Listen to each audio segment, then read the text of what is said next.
Hi everyone. Okay, let's start with this course. This course will have multiple parts, and this is second part of the series, and we'll be covering networking devices overview and OT component in brief. Also, will request to subscribe to my channel for updates and next upcoming parts. Let's start with IoT basics, IoT hardware basics. So, sensor layer.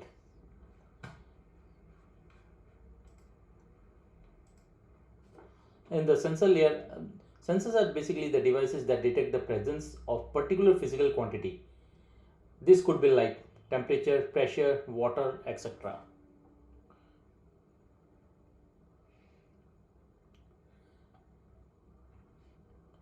Output will from the sensors are converted to human readable form, like changes in voltage, resistance, capacitance. These values are shared with the gateway. So these values are sent across to the gateway. Next layer is IoT gateway. IoT gateway is kind of bridge that connects sensors node to IoT platform.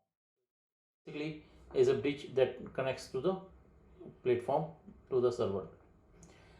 In the real world, IoT sensors do not communicate directly, so this communication directly will not be happening. So this won't be happening due to limited battery and lower processing capability. This data is shared with IoT gateway, and which is further processed at server level.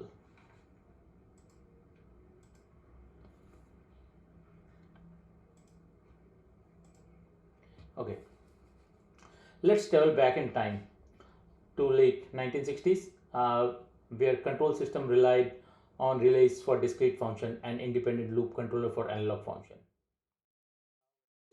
Setup presented numerous challenges. Large space were consumed by relay system, making expensive and time consuming any kind of changes. So troubleshooting effort were often monumental. In early 1970s, a groundbreaking innovation was emerged, that is programmable logic controller, also commonly known as PLCs. This quickly gained popularity in industrial application, replacing relay system, and this replaced the relay system. Although the PLCs were still relatively large, those smaller than the wall of relay, uh, they revolutionized the control system. The programming was done to dedicated terminal using a limited instruction set. 70s, a new era had begun, and introduction of DCS, that is distributed control system, began.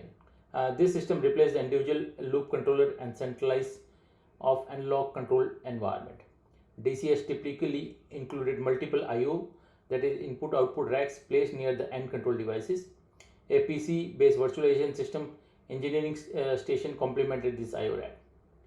Graphic and engineering screen played essential role in interacting with the processes and fine tuning of loops. In early 1980s, the PLC system followed the path of DCS system, incorporated distributed component and the racks. This convergence allowed more flexibility in the larger projects, which demanded multiple distribution rack or served in large applications. This project demand increasing processing power memory compared to the basic PLCs.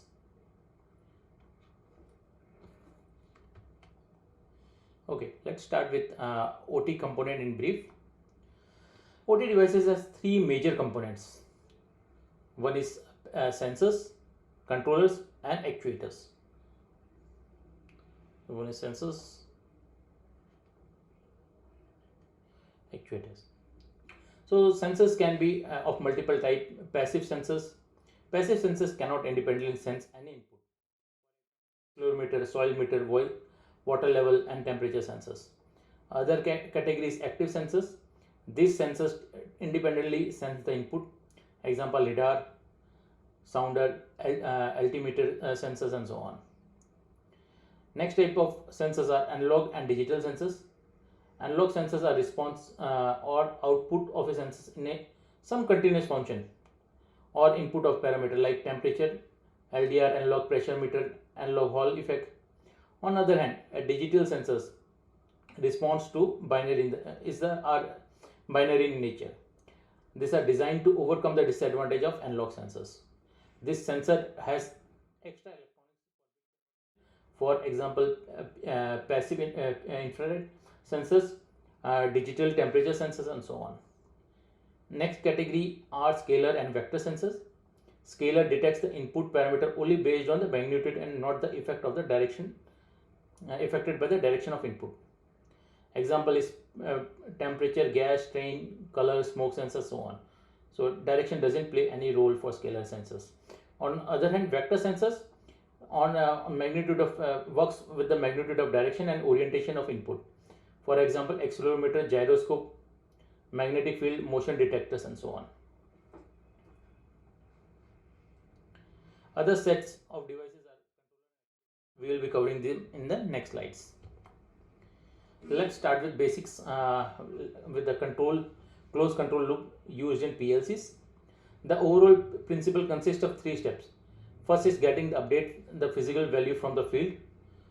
So the field values, whatever the pressure value or throughput value or temperature values are being collected by the PLCs. Let's say this is a fluid control system and information is processed or collected from various sensors. Some logic is applied on this PLCs. So PLCs, there will be some kind of logic that will be applied, and it makes the decision based on the measured physical variable received from the sensor and the set target point provided by the operator. The set target value may change with the time, typically let's say in chemical reaction process and so on. A logic is determined if pressure is need to be increased or if temperature is decreased, and so on, how quickly it has to be done. Based on the analysis, the action will be appropriate to the actuators. So these are kind of actuators like pump is kind of actuator, valve is kind of actuator. So such pumps, the pressure could be increased, decreased, valve could be used to increase or decrease throughput for heating and cooling equipment. More and more parameter can sometimes play a role. Yes, may manage thousands of parameter, more than 100,000 of variable for use case like nuclear power plant. Okay, reading data from sensors. Normally sensors typically has 2-wire connectivity to PLCs that would be used to read the values and make decision. Based on type of sensors, signal would be conveyed as a binary on-off or analog signals. So let's say the sensors used to have like 2 wires. Each of the sensors used to have 2 wires, and this was both the wire used to power up the sensors as well as read the data from the same pair of wire. These sensors supplied the power and modulate their resistance. So resistance was sort of modulated across the using resistance or current. The sensor data encoded as an amount of current. The cost and complexity of having a lot of cable resulted in invention of, let's say there are multiple sensors, so the cost of cabling itself was too high. So this led to invention of field bus. Each vendor proposed their own technology to use to connect to several sensors. The success of some technology such as Modbus, CAN Open came into picture. CAN Open is an open standard as opposed to the proprietary bus. Then there was a new era of sensors and actuators. We moved on to Ethernet. So Ethernet came into the picture. And Ethernet and possibly the use of IP along with TCP or UDP introduced the benefit of standard IP stack, like long distance communication, which could be really helpful in large effective floors. For instance, Profibus was ported to Ethernet and Profinet, Ethernet as a Profinet. Rockwell CIP was moved to Ethernet IP. Same trend was wire to buses, then to Ethernet. This happened in control of actuators as well. Modbus over TCP is among the most common communication method. Digital buses were introduced when the deterministic behavior or highly integrated communication beyond Ethernet capabilities. This typically use case is safety or system. Okay. For vendors, Mix of vendors are present for PLCs and other legacy technologies, along with the modern ones also. So this made necessary for component that translate this communication either to cope with different physical medias. PLC SCADA stations also implemented gateway features. So these have been fitted with different types of physical connectors such as RS485 serial, Ethernet, field bus. This can communicate in several protocols. This also introduced cyber security issues because of the poorly security feature that are not fully configured. You may also still find a couple of devices still operating on default username and passwords. The logic device at OT. So logic at heart of closed loop involves changing the values sent to actuators based on the state of underlying industrial processes as read from the sensors. From the simple logic, relay are used. Bit more, if it is bit more complex, maybe advanced electronics along with the relay and timer may be coming into picture. Let's say, for example, filling up water bottles automatically.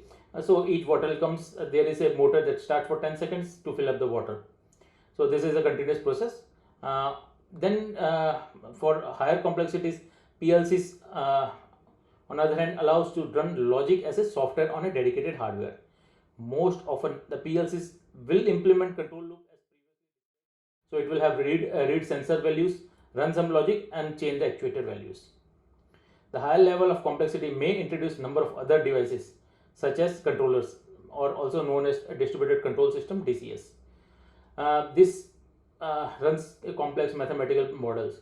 This typically is a case of chemical plant, nuclear plant and so on. We have all addressed the requirement of control of chemical plant, in general the need of continuous process. For specific use cases, there may be a dedicated circuits or ASICs been designed which requires a control loop and very fast reaction. For example, instance of car engine control or manufacturing robots. Control by human operators as well. ID or intelligent electronic devices are used for specific or limited control for electrical relays. PLCs. Story goes that first PLC was born in 1968 in Benford, Mass. The idea was that it could reduce cost and complexity of maintaining large relays cabinets and allow more flexibility. Originally, this was called as modular digital controller, then shortened it as Modicon. This was the first deployed by General Motors for PLCs and addressing the human labor issues. Digital communication between PLCs become possible based on bit state in the memory, leading to the origin of Modbus. Because PLCs were digital devices, inter-PLC communication, PLCs to HMI communication, and later PLCs to sensors, actuator needed a digital bus. Modicon was later absorbed by Schneider Electric. Some vendors have standardized their protocols like Siemens, Rockwell, Schneider. Other rely on common protocol like Phoenix, Vanguard for instance. PLC internally has many components like power supplies, assemblies, CPU, programming devices. So this is how the PLCs internally behave. Many for DCS, many of the most common vendors are shown here. Normally, DCS protocol at HMI level are on IP over Ethernet. There are still a dedicated field bus or field protocol and buses, and standard protocol that are used to enable wide range of IO devices such as Modbus. Some vendor also provide specialized IO equipment and that supports field bus used by DCS such as field bus. DCS is ideal for more complex controls, that it has an integrated control center, more like PLC system.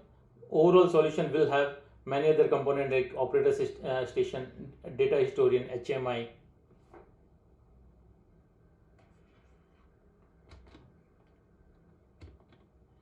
This is a comparison of IoT controller of PLCs, PAC, and IPCs.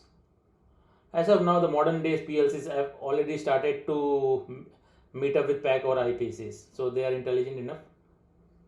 So basically, PLC is swallowing IPC, and as it has done with PAC also.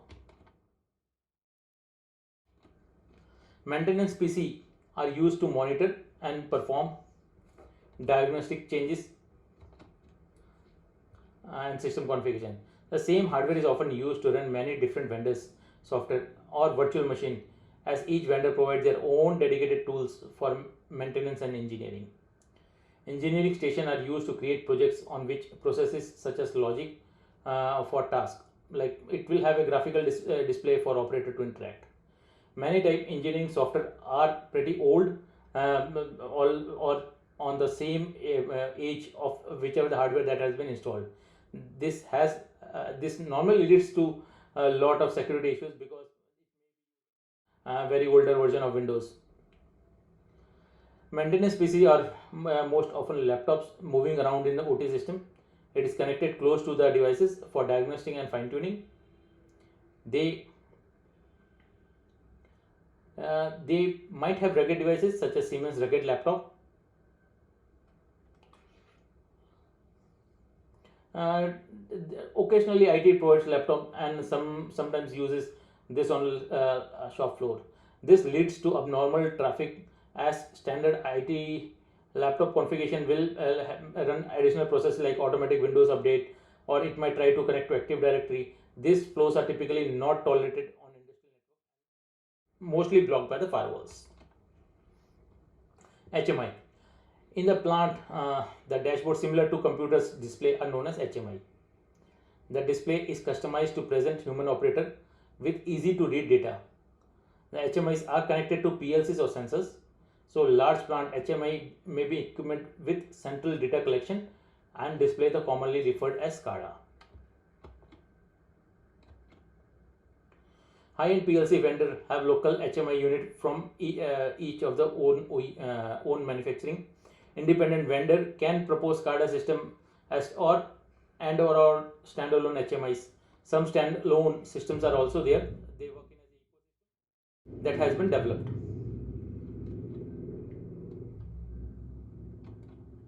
SCADA. So SCADA system allow the construction of centralized system based on the server that read write data to and from PLCs and manage HMIs.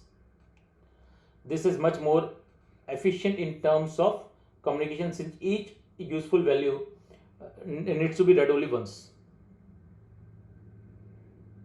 So only once these values are read, any client, either another PLCs or HMI or maintenance engineer or historian database willing to read this from central data acquisition server, sometimes also known as IO server. So this is like repository which stores or reads the value, and now each of the remote location like historian will only collect the data from this data acquisition. So this is read once, and the backend system could be multiple, but everybody will read data only from data acquisition servers. Historians are typically large database that build up story of how the processes value have changed over the time. They regularly read data or a section of key processes parameters, sensor values, set values, or whatever the day-to-day operations might be happening. Historical data is turned out to be often used by engineering for optimization, maintenance purpose, predictive maintenance, analyze for any accident that may have caused issue. So key component, normally it is preferred to have key component in a redundancy, so that even if one pair or one device fails, then the second takes over. It can be working as active or active standby.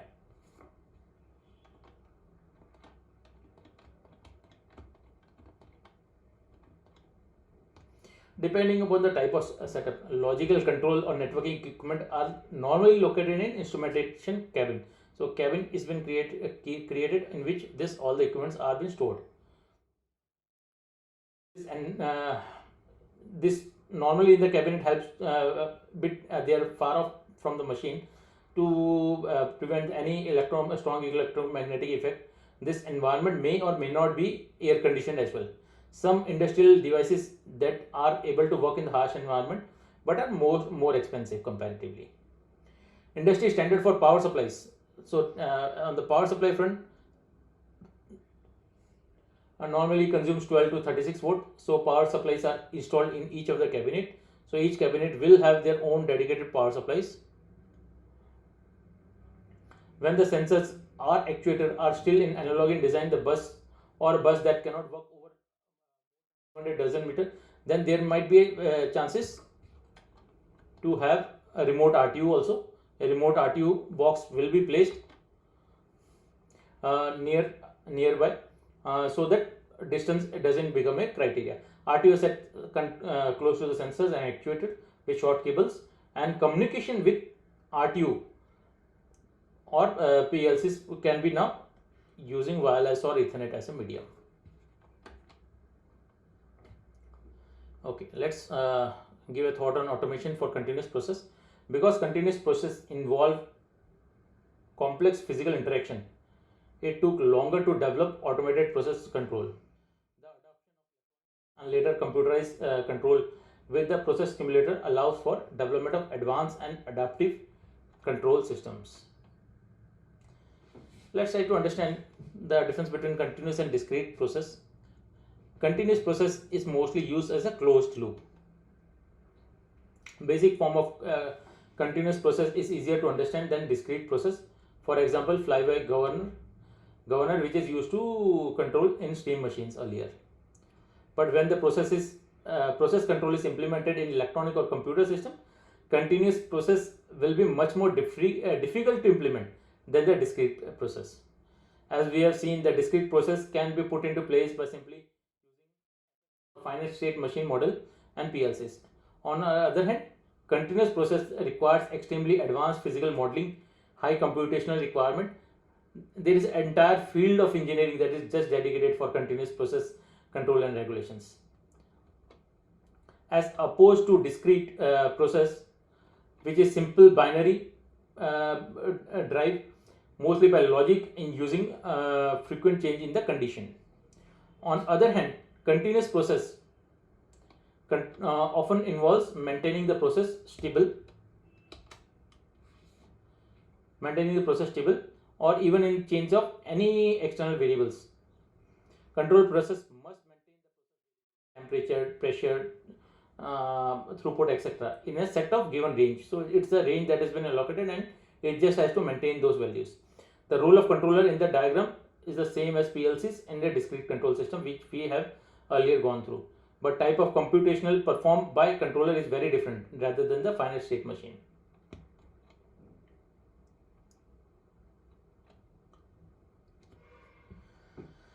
Okay, programming continuous process control, equation that drives the physical world are often complex, and writing code to such a system are nearly impossible. Instead of advanced development tool, so just to mitigate this, advanced development tool have been created by engineer to describe the system and how they want to control it. So development control generates the code that will be downloaded into equivalent PLCs. Once this is programmed into software, it is just pushed.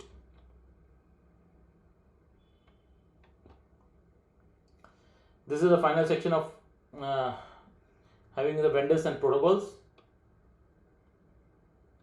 And despite efforts towards standardization, numerous merger, acquisition among vendors, there hasn't been significant consolidation in this segment of the technology. The strength of the install base are normally for extremely long period, especially for DCS in the continuous process. The time required to learn a vendor's environment are barrier for switching between the vendors. Because programming languages have been standardized and relatively easy and mix of vendor in the field of discrete control, particularly such as SIEM or SCADA models help define each type of device functions. While there have been attempts to standardize communication protocol, each vendor ended up publishing their own protocol and standards. Some vendors even publish more than one, for example, Siemens S7 and Profinet. Normally, aim of standardization is to have different vendors use same template or model for interop. Each vendor has its own set of standards, then the goal is lost. Nevertheless, the standardization is a process that allows specification to be made public, such as use of Modbus is not just restricted to Schneider Electric, which originally overtook the Modicon that we have spoken of. So other vendors like Siemens use S7 or Profinet. Meanwhile, OPC, which is Windows-based RPC, is now used by many SCADA systems. Although some vendor such as ARC can still use proprietary protocols. Nowadays, most SCADA system includes library from several different discrete protocols, allowing plants to run mix of vendor or multiple vendors together now. PLC legacy protocol are quite simple and effective in requiring only a few dozens of bytes per message, since they has to just travel over low bandwidth serial lines or buses. For example, for Modbus, the PLC's field for Modbus are designed to be effective. Most of these protocols share a single media and often used for as a master-slave mode or time sharing to provide the deterministic response and to avoid collision. That's what is required for the Modbus. In case of Modbus, the master-slave protocol requires only one address for each of the stations. So just one address is required. When ported to TCP/IP or TCP, very few features are added, such as transaction identifier, protocol length, unit ID, and rest of the are just moved from the PDUs. So this is what the AMBAP header comes into the picture, and the entire value becomes the end-to-end Modbus TCP. Moving to Ethernet and IP also gave a large Ethernet bandwidth that is original form of legacy if we compare to original legacy buses. Good network topology, there is always deterministic delivery time and almost no downtimes. Simplicity also brings the problem of vulnerability from the cyber security perspective, especially when routed over large network, WAN, and sometimes over internet also. Okay, proprietary control system. Each vendor provides a full set of system required to build a continuous process system. It will have like engineering station, maintenance system, PLCs, controller, HMI, network solutions. These are beneficial because DCS often used in critical processes like nuclear power plant, refineries, chemical plants, and sort of shop solution and with required adequate safety. Of course, this also has drawback. It is impossible to switch from one vendor to other vendor once it has been installed and equipped. All the switches, PLCs, and HMI has to be purchased from the single vendor, and no competition is possible. Less competition drives, of course, the higher price. There is no standard programming language. Each technology is specific, and because systems are complex to train, time are longer, and engineers often know only about one or two systems.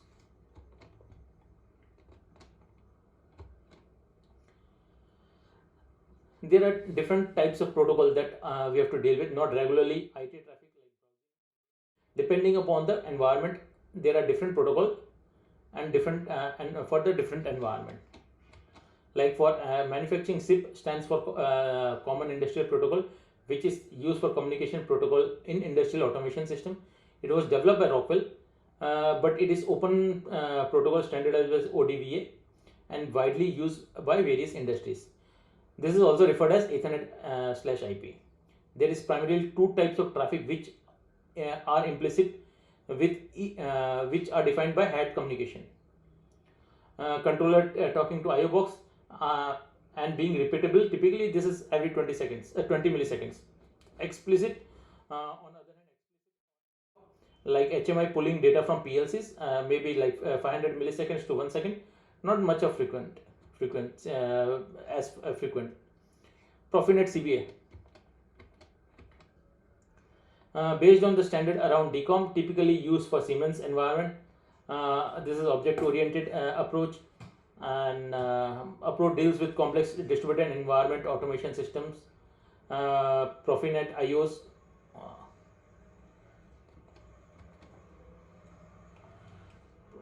NRT Profinet IO has like NRT non-real-time traffic riding on top of IP.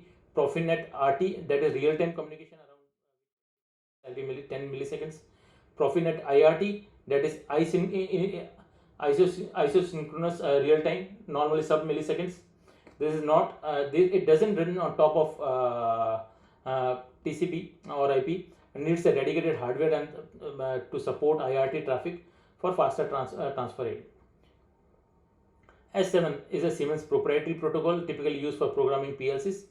Modbus TCP, typically serial bus encapsulated in TCP. OPC DA is a legacy protocol, but prevalent. It's built on top of Windows DCAM, used for polling information from HMI. Historian, newer version of is UA. Windows box and UA goes down till under the device to host the OPC server. CC Link is from Mitsubishi devices. From the utility segments, there are like Goose IEC 6180, Modbus TCP, DNP3. There are a couple of more like BACnet used for building management system, and of course from the IT side it has like we have DNS, Active Directory, NTP, and so on. Let's move on to application segment. So this slide is just a revision of part 1 explanation of various segments of end-to-end communication along with the processes. Once all the required data is received, we can start running the analytics. Analytics could be of various types. This could be machine learning. So machine learning could be again subdivided into 3 types, that is neural network, detects the aspects of some entity or processes. Algorithm units processes data to basically mimics the human intelligence. Each unit processes one aspect of the data. Other is supervised learning. Machine is trained with the input for which there is known answer. And the last one is unsupervised learning. Machine detects the deviation from the group of similar objects. Deployment of industrial IoT architecture. So this could be based on the proprietary network. So it could be non-standard and fragmented, running proprietary solution over non-IP network. This will lead to lesser scalable solution and lesser data analytics because data is not captured or shared, and overall providing lesser insights of overall processes.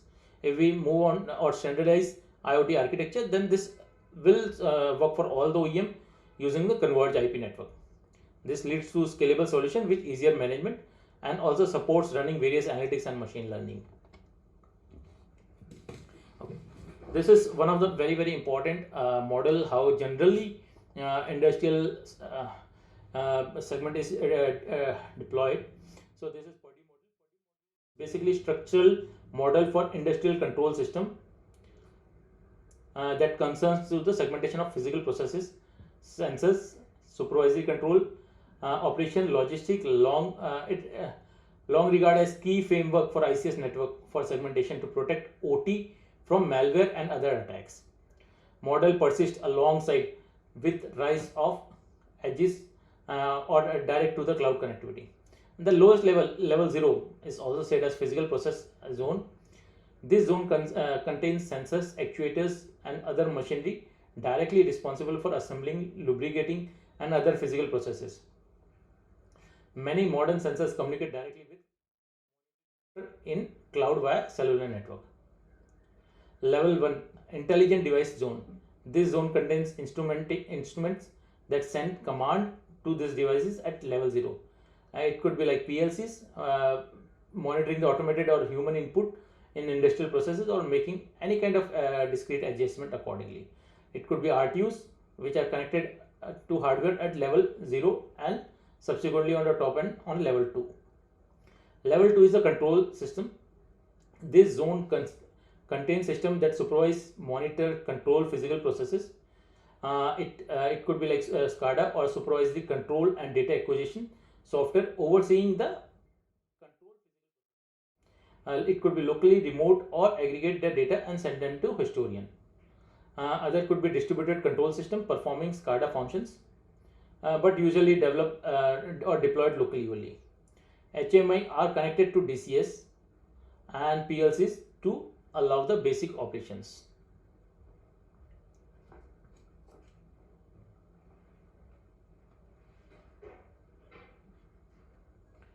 Level 3, the manufacturing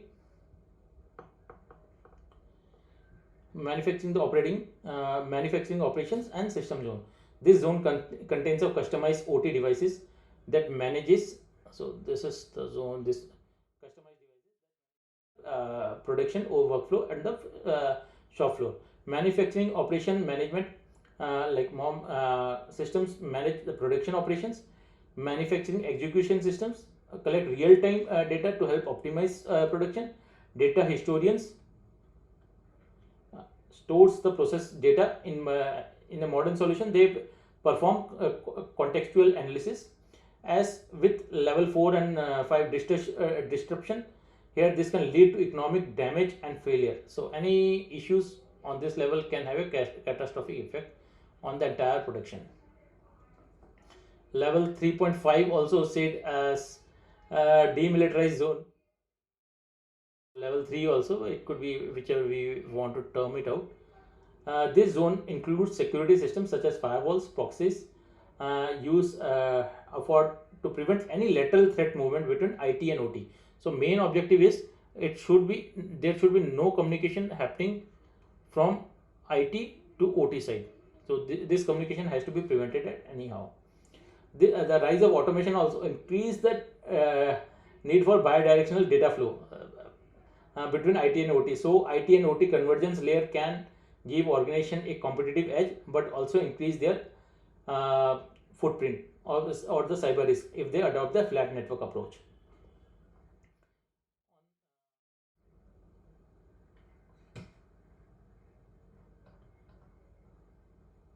On level 4 and 5, the top level, we can say that this is the normal IT layer.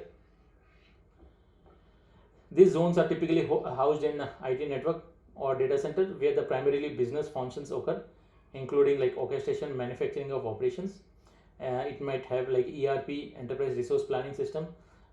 Here drives the plant, production schedule, material dispatch, shipping, inventory, and so on. This disruption can lead to prolonged downtime with potential economic damage and failure to critical infrastructure or revenue losses. So a couple of devices that we operate at level 3 from OT segment. These are like critical, like historian, MES, manufacturing execution system, manufacturing operation system, engineering station, and laboratory systems.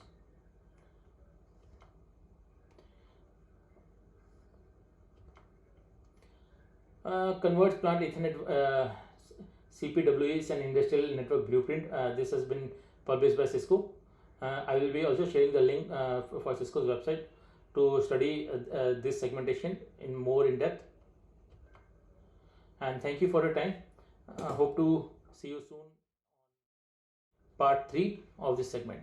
Thank you.